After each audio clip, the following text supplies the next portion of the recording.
Okay, so I'm going to just finish up with some hip stretches. And what I'll do, I decided to just, I was going to do some core work, some Pilates exercises and work some core, but I will do a separate video blog post for that. Just because I don't want this to be too long for you guys.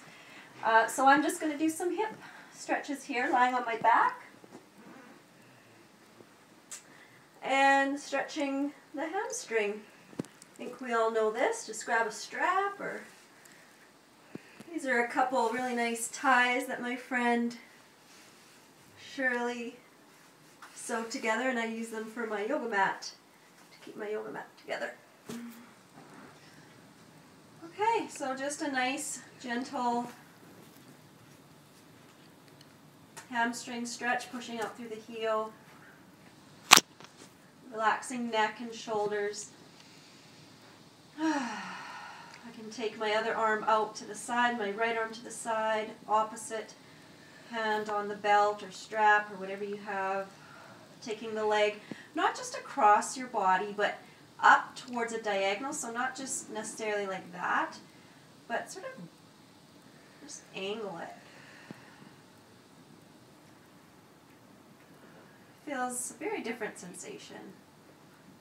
And again, normally I would hold that quite a bit more, and quite a bit longer. And then with the left, I'm not going to use the belt because I can't really push into it, and I don't really want anything there that makes me want to push into it. So we're just going to hold here. Wiggle my toes. That feels good.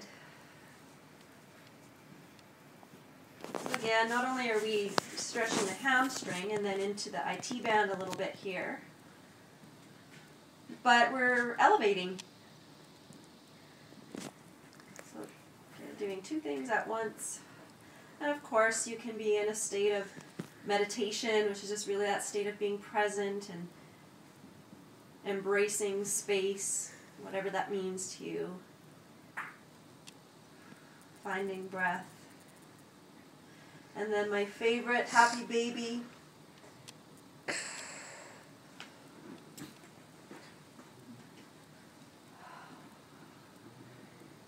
It's rocking side to side a little bit. Again, just really nice for those hips, opening them up.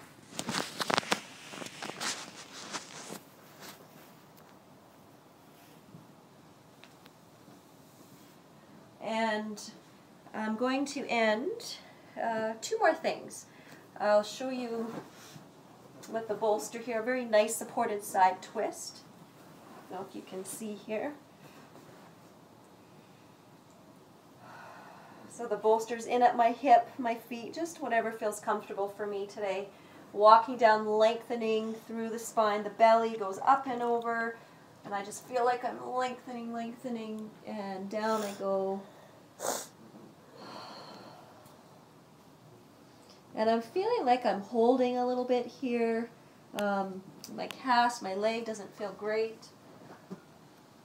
Just the way it's positioned, so I think this will feel better just to prop up with a blanket.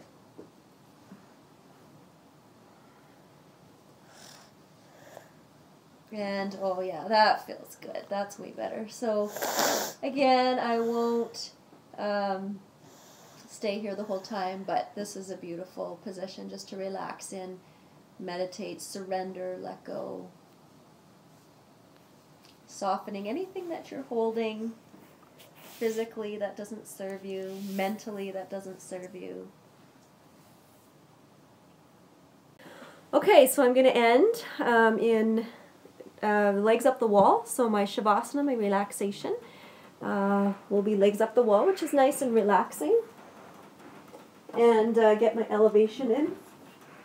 So I just get my bottom right up. Support my head and alright, so Shavasana, complete surrendering. Shavasana is more than relaxation, and I might do a video blog post just on Shavasana, But these yoga toe thingies here I found really help to stretch the toes out, and you know, as much tactile stimulation as we can get in this recovery period is great. See, they don't tell you these things, you know, in our Western healthcare system. Like I said, at the ER, they just sort of give you, you know, the bare minimum to this specific injury part.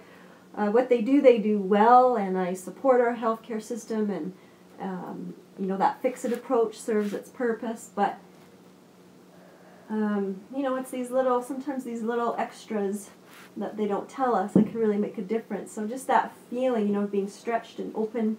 So when I am ready to take the cast off and bear weight and do some movement, you know, I'll be much more ready than, you know, if I didn't do these sort of proprioceptive tactile stimulation sort of things.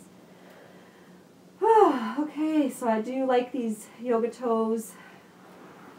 And then I've got my eye bag filled with lavender.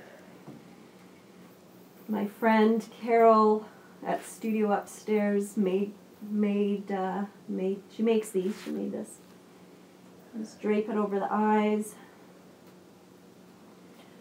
Opening up through my heart. Softening in my knees, my hips. I'm not going to say too much here. I'm just going to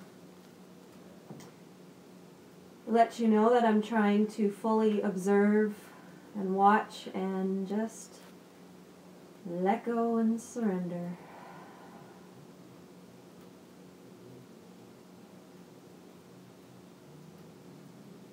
For more information on what I do and how I do it, and articles that I write, please visit my website at PhysioYoga.ca, and that will also tell you where I'm at, offering workshops and classes and speaking at conferences and teacher trainings.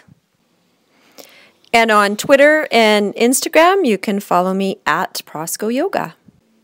On Facebook, you can like my page, Prosco Physio Yoga Therapy, and I like to post some really interesting articles and videos of other resources and people that I respect.